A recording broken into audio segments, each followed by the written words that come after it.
এই ছবিটা দেখে কি প্রমাণ হচ্ছে না যে মামুনের ব্রেন কি পরিমাণ ওয়াশ করেছে লায়লা? একটা গরিব ছেলে, তারপরেও সে টিনেজার, তাকে যদি টাকার লোভ দেখায় এবং তাকে যদি লাক্সারিয়াস লাইফ দেখায়, সে তো এমনিই হচ্ছে উইক হয়ে যাবে। আচ্ছা, লায়লার হচ্ছে ২টা বিয়ে, ২ ঘরে ২টা বাচ্চা, বয়স হচ্ছে মায়ের সমান। হুদাহুদি কিসের স্বার্থে এই ছেলে লায়লাকে ভালোবাসবে? মানে এটা কি একটা নর্মাল কথা?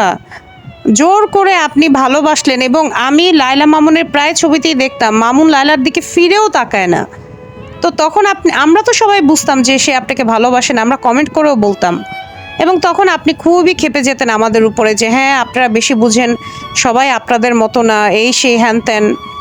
এবং তখন যারা এগুলো নিয়ে টিজ করতো, আপনি হচ্ছে তাদেরকে উল্টো মানে মানে প্রতিবাদ করতেন।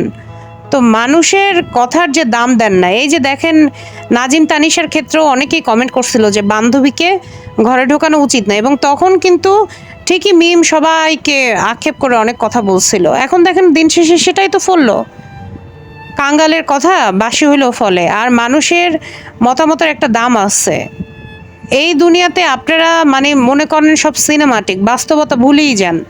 লায়লা যে কাজটা করছে একজন বয়স্ক ছেলে হয়ে, মেয়ে হয়ে, মামুনের ইমোশন নিয়ে, এখন তো বড় একটা ফাঁদে উল্টো আরও ফালাইলো।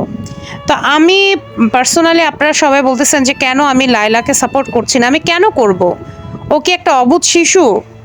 এবং এই অবুঝ শিশু তো নাই, এই ধরনের মহিলাগুলো হচ্ছে মানসিকভাবেও মানে কীরকম ফ্যান্টাসিতে ভোগে। আপনি দেখেন 2 বাচ্চার মা, সে কিনা সংসারও টিকতে পারে না, যেখানে সেখানে বিয়ে হয়, বেবি নেয়, এরপর সংসার ভাঙি দেয়। বাচ্চা একটা ছেলের প্রতি তার কুনজর পড়ছে। মানুষের তো একটা রুচি বলে একটা ব্যাপার আছে, যে হ্যাঁ ঠিক আছে, বয়স যদি 25 হইতো মানা যেত না, সে তো যুবক পোলাপাইন। একটা 16-17 বছরের টিনেজার বাচ্চার দিকে নজর যায়। এগুলো তো ওয়েস্টার্ন কান্ট্রিতে যদি এরকম হইতো, লায়লা ফেসে যাইতো। আপনারা দেখেন না যে আমেরিকাতে একটা টিচারকে অ্যারেস্ট করা হয়েছে, চাকরি থেকে বিচ্যুত করা হয়েছে, জাস্ট অভিভাবক হচ্ছে তার বিরুদ্ধে। এই লায়লা যে মামলাটা দিছে মামুনের বিরুদ্ধে, সেম মামলা হচ্ছে দিছিল ওই ছেলের মা, দিছিল টিচারের বিরুদ্ধে, যে আমার ছেলে তো টিনেজার। তো এখন একটা ছেলেকে আপনি মানে পেলে মানে টাকার লোভ দেখাইলেন, এই করলেন, এখন বলতেছেন মামুন টাকার লোভী।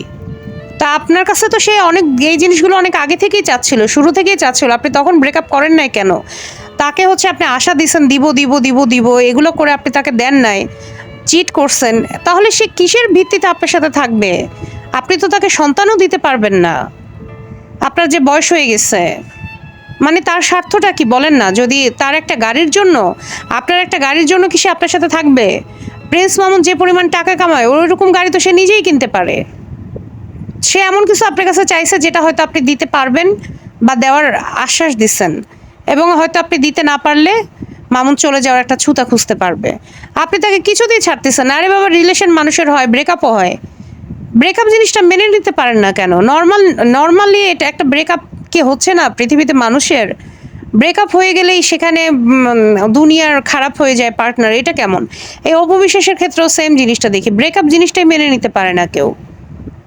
ব্রেকআপ একটা নর্মাল বিষয়, এটা কেউই মানতে পারে না। বিয়ে বিচ্ছেদ দুটোটাই পাশাপাশি।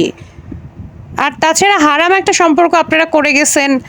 কি বেহায়ার মতো এসে বলতেন যে আমার পার্টনার হ্যান ত্যান, বিয়ে কি করছে কি করি না রিভিল করবো না। প্রশাসনেরও বাবা বুঝি না। এই যে এই ধরনের মানুষ যারা কিনা সোশ্যাল মিডিয়াতে ইনফ্লুয়েন্সার, যাদের ফ্যান ফলোয়ার আছে, তারা এই ধরনের অনৈতিক কার্যকলাপ চালাই যাবে, তখন প্রশাসন দৃষ্টি কেন দিল না? আমার তো রাগের জায়গা হচ্ছে এখানে। তো যাই হোক, আপনারা সবাই জানতে চাচ্ছিলেন যে কেন আমি মামুনকে সাপোর্ট করছি।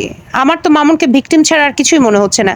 একটা বাচ্চা টিনেজ ছেলের মাথা ব্রেন ওয়াশ করে, ম্যানুপুলেট করে, থারে হচ্ছে আপনি ঘরের ভিতর বন্দি করে রাখতেন, এবং দেখতাম যে সেই মামুনকে যাই করতেছেন জোর করে, মামুন আপনার দিকে ফিরেও তাকাইতো না।